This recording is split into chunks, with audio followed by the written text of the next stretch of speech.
ഞങ്ങളുടെ ആക്രമണം ഉടൻ തന്നെ മോസ്കോയിൽ ഉണ്ടാകും. ഇത്തവണ ഞങ്ങൾ മോസ്കോയെ ആക്രമിക്കുകയാണെങ്കിൽ അതിന് റഷ്യയെ കൊണ്ട് ആരെയും കുറ്റം പറയാനാകില്ല.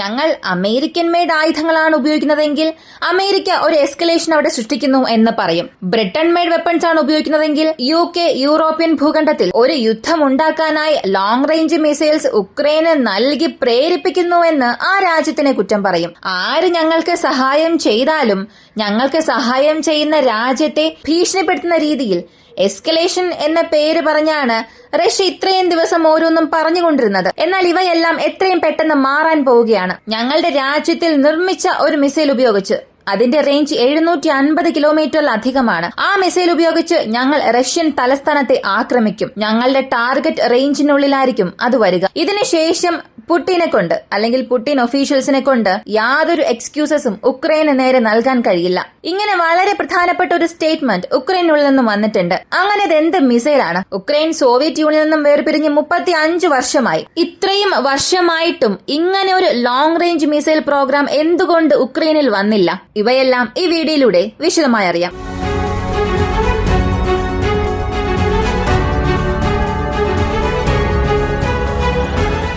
ഉക്രൈന്റെ long range missile programme. Long range എന്ന് പറഞ്ഞാൽ എന്താണ്? 600 കിലോമീറ്റർ, 700 കിലോമീറ്റർ അല്ലെങ്കിൽ കുറഞ്ഞത് 400 കിലോമീറ്റർ റേഞ്ച് വരെയും പോയി ആക്രമിക്കാൻ കഴിയുന്നതിനെ ലോങ് റേഞ്ച് മിസൈൽസ് എന്ന് പറയാം. ഇതിൽ 2 കാറ്റഗറി ഉണ്ട്.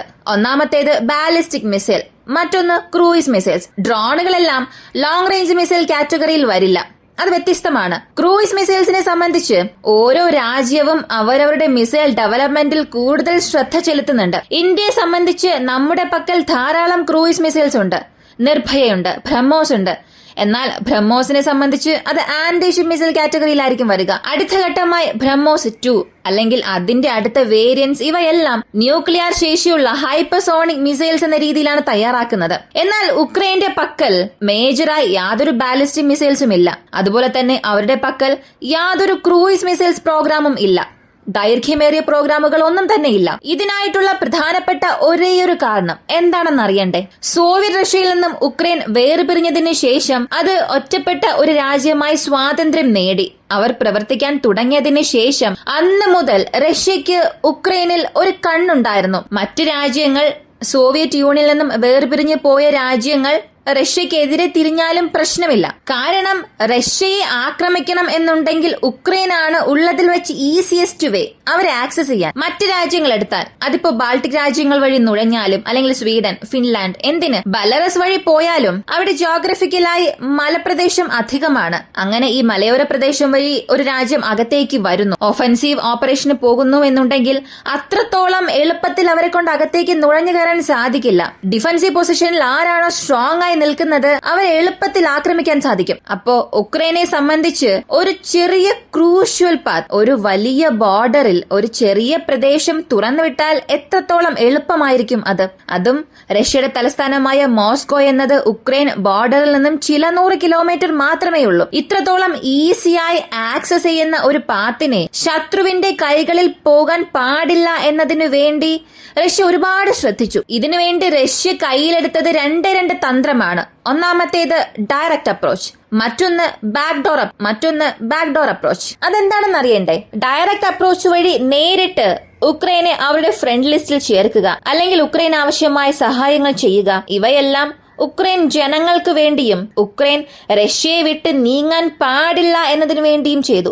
കുറഞ്ഞ വിലയിൽ ഗ്യാസും നൽകി. 2014 മുൻപ് വരെയും റഷ്യയുടെ ക്രൂഡ് ഓയിലിനും റഷ്യയുടെ പ്രകൃതി വിഭവങ്ങളും ഉക്രൈനുള്ളിലേക്ക് 60% ഡിസ്കൗണ്ടിൽ തന്നെ നൽകി. എന്നാൽ ഇതിനുശേഷവും ഉക്രൈൻ യൂറോപ്യൻ യൂണിയനുമായി നല്ലൊരു സമീപനം കാണിച്ചതാണ് റഷ്യയ്ക്കും ഉക്രൈനും ഇടയിൽ വിള്ളലുണ്ടാകാൻ കാരണം. ഇപ്പൊ റഷ്യ ചെയ്തത് കൂടുതൽ ഫണ്ട് അവർക്ക് നൽകുന്നു. ചില കടങ്ങൾ തിരികെ ചോദിക്കാതെ തന്നെ ഉക്രൈനെ ഹോൾഡ് ചെയ്ത് നിർത്തണമെന്ന് ചിന്തിച്ചു. ഇതാണ് ഡയറക്റ്റ് അപ്രോച്ച്. ഇനി ബാക്ക്ഡോർ, അതെന്താണെന്ന് അറിയണ്ടേ? അല്ലെങ്കിൽ അത് വെച്ച് ഇവർ എന്താണ് ചെയ്തത് എന്നറിയണ്ടേ?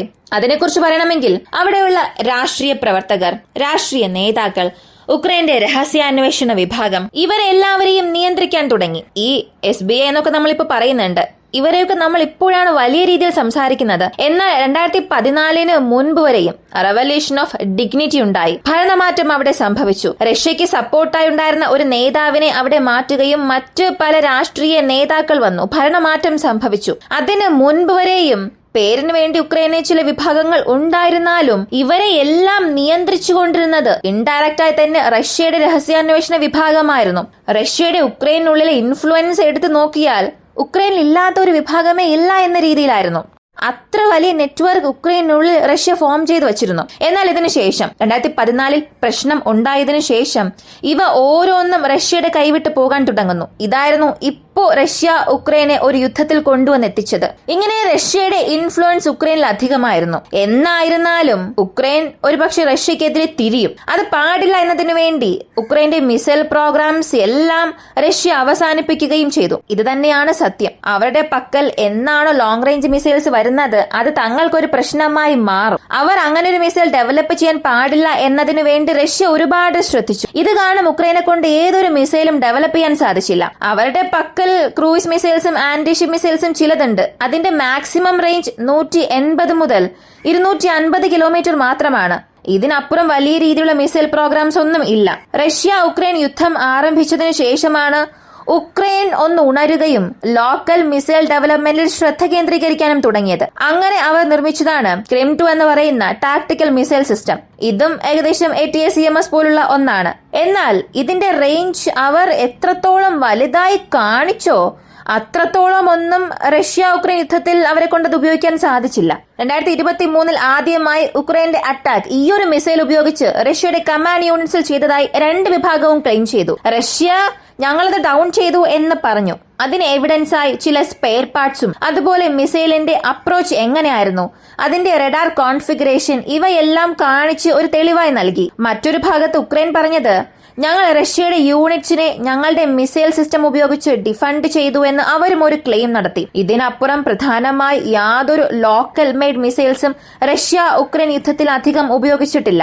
എന്നാൽ ഇപ്പോ ഇതിനെല്ലാം ഒരു അവസാനം നൽകുന്നത് പോലെ ഉക്രൈൻ ഒരു അറിയിപ്പ് നൽകി. ഈ മിസൈലിന്റെ പേര് ട്രിംബിറ്റ ക്രൂയിസ് മിസൈൽ. സത്യത്തിൽ ഇതിന്റെ വേഗത വളരെ വലുതൊന്നുമല്ല. ശബ്ദത്തിന്റെ വേഗതയേക്കാൾ വളരെ കുറവാണ്. മാക്സിമം സ്പീഡ് 400 km/h ആണ്. കൂടാതെ ഇതിന്റെ മാക്സിമം എൻഗേജ്മെന്റ് റേഞ്ച് 600 മുതൽ 750 കിലോമീറ്റർ വരെ ഉണ്ടാകും. ഇനി ഇത് ഏത് പ്ലാറ്റ്ഫോമിൽ നിന്നും ലോഞ്ച് ചെയ്യണം, ഇതിന്റെ ഫ്ലൈറ്റ് പാത്ത് എങ്ങനെയാണ്, ഈ വിവരങ്ങളൊന്നും പുറത്തു വന്നിട്ടില്ല. ഇപ്പോൾ വന്നിരിക്കുന്ന പ്രിലിമിനറി റിപ്പോർട്ട്സ് അനുസരിച്ച് ഇതിനെ ട്രക്ക് മൗണ്ടഡ് ലോഞ്ചേഴ്സിൽ നിന്നും അല്ലെങ്കിൽ ചില എയർ ഡിവിഷൻ യൂണിറ്റ്സിൽ നിന്നും ലോഞ്ച് ചെയ്യാം എന്ന രീതിയിൽ വാർത്തകൾ പുറത്തു വന്നിട്ടുണ്ട്. ഇതിന്റെ വേഗത കുറവല്ലേ? വേഗത കുറവുള്ള ഒരു മിസൈലിൻ ഇന്നത്തെ കാലഘട്ടത്തിൽ വളരെ എളുപ്പത്തിൽ വെടിവെച്ച് വീഴ്ത്താൻ സാധിക്കുമല്ലോ എന്ന് ചോദിക്കാം. അപ്പോ ഉക്രൈന്റെ ഈ ഒരു മിസൈലിന് പ്രശ്നങ്ങളൊന്നും ഇല്ല എന്ന് ചോദിച്ചാൽ ഉക്രൈന്റെ ഈ ഒരു മിസൈലിനെ അവർ വളരെ വലിയ രീതിയിൽ തന്നെ പറഞ്ഞു വെച്ചിട്ടുണ്ട്. ഇതിനെ വെച്ച് മോസ്കോയിൽ തന്നെ സ്ട്രൈക്ക് ചെയ്യാൻ കഴിയുമെന്നും പറഞ്ഞു. അത് സത്യമാണ്, അതിനെ ആരെക്കൊണ്ടും നിഷേധിക്കാനാകില്ല. എന്നാൽ ടെക്നിക്കൽ ഫീച്ചേഴ്സ് നോക്കുകയാണെങ്കിൽ ഈ മിസൈലിന് തന്നെ ഒരുപാട് പ്രശ്നങ്ങളുണ്ട്. ഒരു മിസൈലിന് പ്രധാനമായും വേണ്ടത് അതിപ്പോ മിസൈൽ എന്നല്ല, ഓപ്പറേഷണൽ ആകുന്ന ഏതൊരു മെക്കാനിക്കൽ പ്ലാറ്റ്ഫോമിനും അല്ലെങ്കിൽ സോഫ്റ്റ്വെയർ പ്ലാറ്റ്ഫോമിനും എഞ്ചിൻ വളരെ പ്രധാനപ്പെട്ടതാണ്. ഇതിൽ പെർജെറ്റ് എഞ്ചിനാണ് ഉപയോഗിച്ചിരിക്കുന്നത്. ഈ പെർജെറ്റ് എഞ്ചിൻ എന്താണെന്ന് ചോദിച്ചാൽ അതിന്റെ ആവശ്യത്തിനനുസരിച്ചതുപോലെ അതിന്റെ വേഗതയ്ക്കും ഉയരത്തിനും അനുസരിച്ചതുപോലെ അത് ഫ്യൂൽ കൺസപ്ഷൻ മാറ്റും. ആവശ്യമുള്ളപ്പോൾ എഞ്ചിൻ ഇഗ്നൈറ്റ് ആയി അതിന്റെ ഫ്യൂവൽ അധികമാക്കുകയും അതിന്റെ ഫോർവേഡ് പുഷ് നൽകുകയും ചെയ്യും. ആവശ്യമില്ലാത്ത സമയത്ത് ഫ്യൂവൽ ഉപയോഗിക്കില്ല. ഇത് രണ്ട് രീതിയിൽ മിസൈലിന് ബലമായും മാറുന്നുണ്ട്, ബലഹീനതയായും മാറുന്നുണ്ട്. ബലമായിട്ടുള്ളത് ഇന്ധനമാണ്. തനിക്ക് ആവശ്യമുള്ള സമയത്ത് അത് ഉപയോഗിക്കുകയും ആവശ്യമില്ലാത്തപ്പോൾ അവസാനിപ്പിക്കുകയും ചെയ്യും. വളരെ ദൂരത്തിലേക്ക് ആ മിസൈലിനെ അയക്കുകയും സാധിക്കും. ഇതൊരു ബലമാണ്. ബലഹീനത എങ്ങനെയാണെന്ന് ചോദിച്ചാൽ ഇതിന്റെ റേഞ്ച് ഇത്രത്തോളമുണ്ട്, വേഗത കുറയും. ഇതൊരു ബലഹീനതയാണ്. കൂടാതെ ഇതിന്റെ നോയ്സ്, ഈ ശബ്ദം എന്നത് 100 ഡെസിമലും കൂടുതലാണ്. സാധാരണ നമ്മുടെ കാതുകളിൽ കേൾക്കുന്ന ശബ്ദത്തെക്കാളും ഇത് വളരെ അധികമാണ്. അത് കാരണം ഇതിനെ വളരെ എളുപ്പത്തിൽ കണ്ടെത്താൻ സാധിക്കും. ഹീറ്റ് സിഗ്നേച്ചേഴ്സ് അധികമായതുകൊണ്ട് റഡാർസിനെ കൊണ്ടും എളുപ്പത്തിൽ പിക്ക് ചെയ്യാൻ സാധിക്കും. വിഷ്വലായും ഇതിനെ കണ്ടുപിടിക്കാൻ സാധിക്കും. കൂടാതെ ഇൻഫ്രാറെഡ് സീക്കേഴ്സ് ഉപയോഗിച്ച് മാൻ പാഡ്സിനെ കൊണ്ടും എളുപ്പത്തിൽ കണ്ടുപിടിക്കാൻ സാധിക്കും. മാൻ പാഡ്സിന് ഇത് വളരെ ഈസിയസ്റ്റ് ടാർഗറ്റ് ആയി മാറും. അപ്പോ ഉക്രൈൻ ഇങ്ങനെ ഒരു മിസൈൽ നിർമ്മിച്ചിട്ടുണ്ട്. അതിന്റെ റേഞ്ച് മോസ്കോ വരെ ഉണ്ട് എന്നുള്ളത് സത്യമാണ്. എന്നാൽ മോസ്കോയിലുള്ള ഏതൊരു കെട്ടിടത്തെയും അല്ലെങ്കിൽ മോസ്കോയിലുള്ള പ്രധാനപ്പെട്ട പ്രസിഡൻഷ്യൽ ബിൽഡിംഗ്സ്, പ്രധാനപ്പെട്ട രാഷ്ട്രീയ ബിൽഡിംഗ്സ് ഇവയെ ഒന്നും ആക്രമിക്കാൻ സാധിക്കില്ല. കാരണം ആ സ്ഥലം എന്നത് ഹെവിലി പ്രൊട്ടക്റ്റഡ് സോൺ ആണ്. ഒരു ഡ്രോൺ അകത്തേക്ക് അയച്ച് ആക്രമിക്കുന്നതിനും സൈസിൽ വലിയൊരു മിസൈലിനെ അയച്ച് ആക്രമിക്കുന്നതിനും ഒരുപാട് വ്യത്യാസമുണ്ട്. ഇത് ഏകദേശം ഒരു 6-7 മീറ്ററോളം വരും. അതിന്റെ വെയിറ്റും അത്രത്തോളം ഉണ്ട്. ഇത്രത്തോളം ഒരു ക്രൂയിസ് മിസൈൽ, കുറഞ്ഞ വേഗതയിൽ പോകുന്ന ഒരു മിസൈലിനെ അകത്തേക്ക് അയച്ച് ആക്രമിക്കുക എന്നുള്ളത് അസാധ്യമായ ഒരു കാര്യമാണ്. എന്നാൽ മറ്റ് ടാർഗറ്റ്സിൽ ഇവരെ കൊണ്ട് ഇത് ഉപയോഗിക്കാൻ സാധിക്കും. ഓയിൽ റഫൈനറി, മറ്റേതെങ്കിലും മിലിറ്ററി ഇൻഡസ്ട്രിയൽ കോംപ്ലക്സസ്, മറ്റേതെങ്കിലും റഷ്യയുടെ സ്പെയർ പാർട്സ് നിർമ്മിക്കുന്ന ഫാക്ടറീസ്, പെട്രോളിയം പ്രോഡക്റ്റ് സ്റ്റോർ ചെയ്ത് വെച്ചിരിക്കുന്ന ഫെസിലിറ്റി, ഇവയിലെല്ലാം ഈ മിസൈൽ ഉപയോഗിച്ച് ആക്രമണം നടത്താൻ സാധിക്കും. അതെല്ലാം വളരെ ഈസിയസ്റ്റ് ടാർഗറ്റ് ആണ്. അവിടെ എയർ ഡിഫൻസ് സിസ്റ്റം അധികം ഉണ്ടാകില്ല. കൂടാതെ അതൊരു മൂവ്മെന്റിലും ആയിരിക്കില്ല. ഇപ്പോ ഒരു ബങ്കറിൽ ഈ ഒരു മിസൈൽ വീഴുന്നു, അല്ലെങ്കിൽ ഹെവിലി കോൺക്രീറ്റഡ് സ്ട്രക്ചറിൽ ഇത് വീഴുകയാണെങ്കിൽ അവിടെ പ്രശ്നം അധികം ഉണ്ടാക്കാൻ സാധിക്കില്ല. എന്നാൽ അത് തന്നെ ഒരു ഓയിൽ ഡെപ്പോയിൽ പോയി ആക്രമിക്കുകയാണെങ്കിലോ, നോർമൽ ഡ്രോണിനെ കൊണ്ടുപോലും അവിടെ ഒരു എക്സ്പ്ലോഷൻ സംഭവിക്കാൻ സാധിക്കുമെന്നുണ്ടെങ്കിൽ ഈ മിസൈലിനെ കൊണ്ട് അതിനെ മുഴുവനായി നശിപ്പിക്കാൻ സാധിക്കും. അത്രത്തോളം ഇതിൽ വാർഹെഡ്സും ഉണ്ട്. കാരണം 400 കിലോയിലധികം വാർഹെഡ്സ് ഇതിൽ കൊണ്ടുപോകാൻ കഴിയുമെന്നവർ പറഞ്ഞിട്ടുണ്ട്. ഇതെല്ലാം ഉക്രൈൻ ഭാഗത്തു നിന്ന് വന്ന വാർത്തകളാണ്. വീണ്ടും ഈ മിസൈലിനെ കുറിച്ച് യാതൊരു വാർത്തയും പുറത്തു വന്നിട്ടില്ല. വന്നതത്രയും ഇത്ര മാത്രമാണ്. അവരുടെ ലോക്കൽ മിസൈൽ പ്രൊഡക്ഷൻ അവരിപ്പോ വർദ്ധിപ്പിച്ചതായി പറയുന്നു. എന്തായാലും ഈ ഒരു വീഡിയോയെ കുറിച്ചുള്ള നിങ്ങളുടെ അഭിപ്രായം എന്താണ്?